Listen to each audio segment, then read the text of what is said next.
I don't know, because the climate crisis in itself is really like, it seems that even God is a white supremacy at it. I mean, like, because if you actually look at where the impacts of climate are, it's in the underdeveloped world, even though the underdeveloped world didn't really do anything, didn't really cause any of the damage.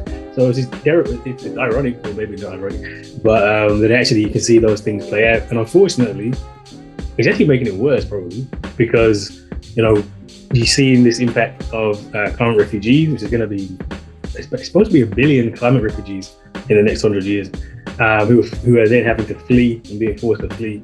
And then where are they fleeing? They're fleeing into the West, and there's deeply problems with immigration policy, etc., etc. There's actually anything is exacerbating the issue.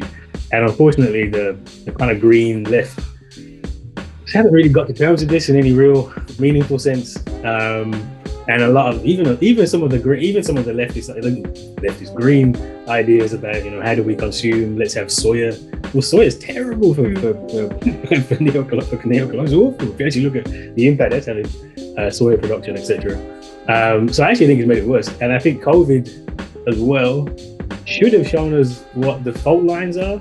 Yeah. But really, again, if you actually look what's happening in India with the lack of vaccinations, it's just actually, again, I think it's made it worse. And COVID specifically has made it worse because the impact those lockdowns are going to have globally, devastating. I mean, there's no welfare state, there's no furlough if you're on a production line in China, right? Like, you just more poverty.